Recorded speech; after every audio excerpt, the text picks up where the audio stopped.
2, 3. That's Mayfair of a hotel, £2,000, please.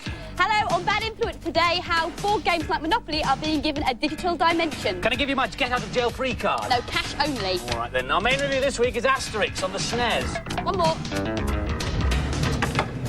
And as the Virtual Geographic League celebrates its 100th year birthday, I'll be following in the footsteps of Alexander Graham Bell and translocating to Solaris 7. But first, meet Mark Nyman, the World Scrabble Champion. Hello. Hi. Welcome to Bad Influence. Thank you. We're going to set you a challenge now. This is the Amiga Scrabble programme. Yeah. Do you feel confident? I feel pretty good, yeah. I've actually had a couple of games in rehearsal with it, and it's one game all at the moment, so this is the final one. OK. Off you go, then, and we'll see how you get on at the end of the show. Thanks very much. Ertler, yes. Fertler, hey! Hello, Scrotty Fertlers, or should that be Scrotty Scrabblers? Here's a few useful Scrabble words. Number 1, ruritate, which means to really irritate someone by rubbing them on their head. Number 2, blob wig, which is a person you just can't resist ruritating every time you see them. And then, of course, there's BQAS, which is a cheat for Desert Strike on the Amiga. Simply type it in on the password screen, then play the game. Then, when you run out of ammo, just press F10 once, and you'll get all your weapons back, and you'll be impervious to all rocket, bullet, and missile attacks. Like so. Oh, I almost forgot my favourite Scrabble word ever. You get rid of 2 Q's, 2 Z's, and 3 W's. Kazow! And it's the sound a keyboard makes when it smashes you in the face. Ow! It's true, you know, it's true. Have a look at this. The new Amiga CD32, the first 32-bit console to be launched in this country. Software? Well, there's not very much of it around at the moment. There are only 4 games available, but more are promised by Christmas. 80, in fact. Honest. Now, when you buy the console, you get all the usual bits and pieces. You get your mains adapter, etc., and you get this rather strange-shaped controller. Why it's this shape, I've no idea. It doesn't seem to improve playability. In fact, it's just a nuisance. You also get 2 games. You get a game called Oscar and this one, Diggers, which is, well, it takes ages to get going, and then it's really slow, and it's sort of like Lemmings, but it's nowhere near as much fun. But amazing 32-bit games are coming, they promise us.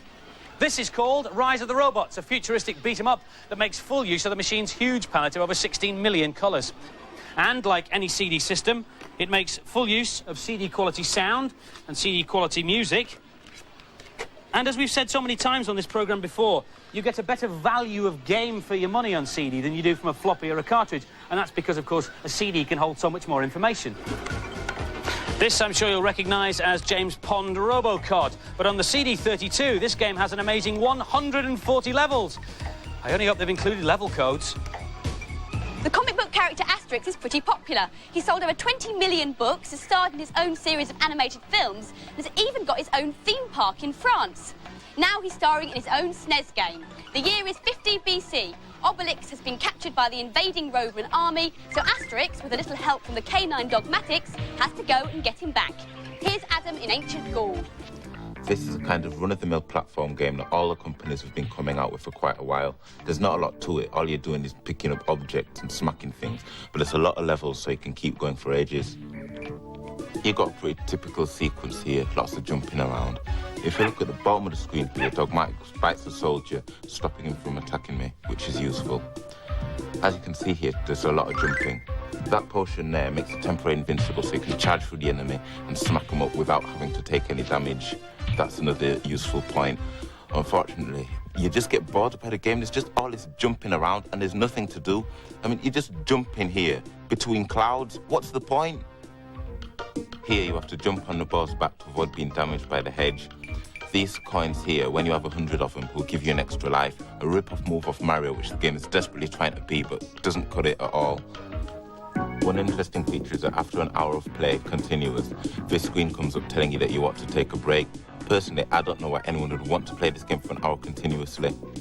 There's too much jumping around, not enough to do. I wouldn't play this game unless I was getting paid for it. And seeing as this game costs £45, I'd take that £45 and buy some of the books. At least I get more fun out of them. I like the main characters, especially the dog. It's got really good graphics, but the gameplay could be better. It took me a while to get into this game, but once I did, it was quite good. And I like the setting in Roman times too. And so the final scores for Asterix. The girls gave it an average score of 3 out of 5, and the boys, well, some of them liked it more than Adam, so overall they gave it 3 out of 5 as well. I expect, like me, you were amazed to hear the news from America recently that virtual reality was in fact discovered over 100 years ago.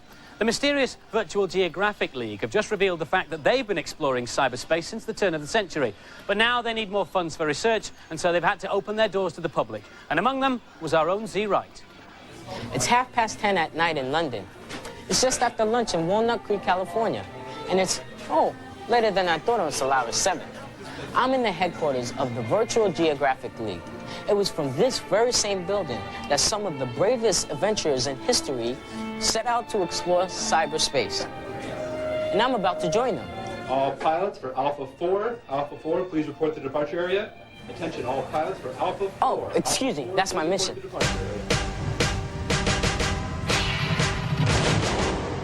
I've been translocated to the desert planet Solaris 7, and I'm in a 30-foot tall battle mech. I'm fighting 7 other mech warriors from all over the universe, and it's a battle to the death. My mech has an almost overwhelming array of armaments and systems, but it takes a lot of practice to control.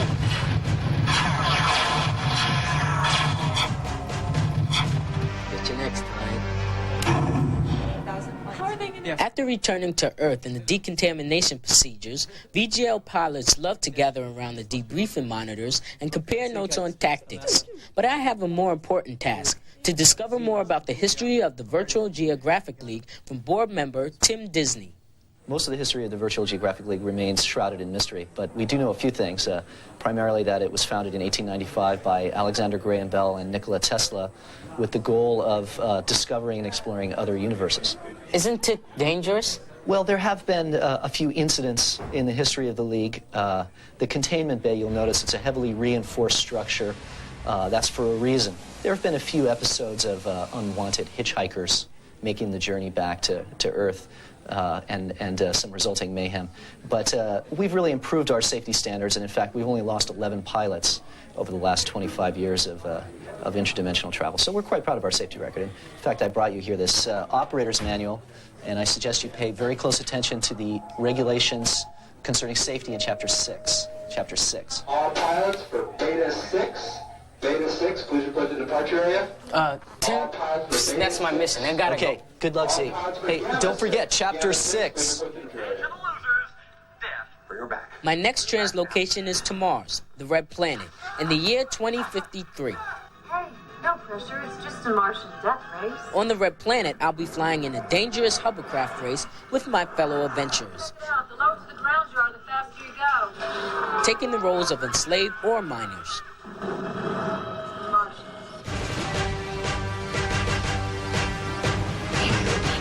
Central to unidentified pilot. Cease and desist. This use of the vehicle is not authorized. My task is to beat the other players and race to freedom by any means I can. I can crash into them or find my solid rocket boosters so I can get a speed advantage. Uh-oh, I'm about to crash. Oh, lightly damaged, huh?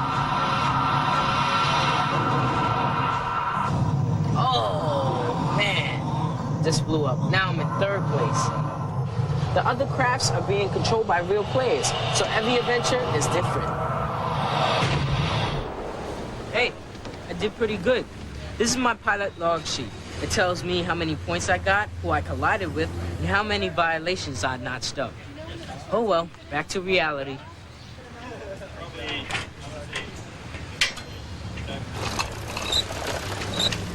And if you believe that, you'll believe anything. There are plans to set up virtual worlds in this country too, probably next year and probably in London. Battletech is based on this board game, and just like when Z played it, the idea is to destroy opponents and capture land. The SNES game, Mech Warrior, is also based on Battletech. Now for this week's news and previews. Another massive scoop for Bad Influence. This is the first televised look outside Japan at the brand new Sonic CD. This amazing disc features 7 mouth-watering levels, using some fantastic scrolling and rotational effects, plus a sneak snip of a Sonic pinball sub-level. Those heroes in a half shell are back in a beat-em-up game of their own called Teenage Mutant Hero Turtles Tournament Fighters. Leonardo and the gang are all available for the beat-em-up action, as well as 6 baddies like Shredder and a mutant shark called Armagon. The latest pocket-sized strap-on for your Game Boy is this, the humongous Booster Boy. This massive plastic case completely surrounds your Game Boy. It's got stereo speakers, larger buttons and an amplifier. There are drawers and little compartments on the side here for headphones and carts. There's a magnifier, there's a light, even a robust little mini joystick. You can prolong the life of your Game Boy with the extra backup battery compartments in the bottom, and there's a mains adapter as well. Are your trainers looking dull and lifeless? Have they got that just got them from the shop look? Well, take it from me, you are seriously uncool, and you need help from the Trainer Care Lab. Here at the Trainer Care Lab, we use the very latest technology to coolify shoe wear.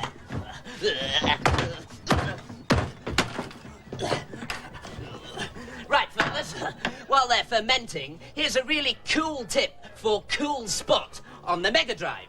Simply pause the game anywhere, like so, and type in ABC, BAC, ABC, BAC, and you'll be whisked straight to the end of the level, like so. Right, I think I better check my trainers. A few more hours, I think, yes. Boy, you can smell it from here. Time to find out how the world Scrabble champion is getting on against the Amiga. So, who's winning? Well, I'm just ahead at the moment, 323 to 303, and it's my go. But I've got pretty bad letters on my rack at the moment, so it's anyone's game. So how do you find this computer version of Scrabble? It's very tough. I'm playing on the highest level. There's 12 different levels, and half wishing I'd played on a lower level. But... Right, I'll let you get on with it now, then. Thanks very much. Andy?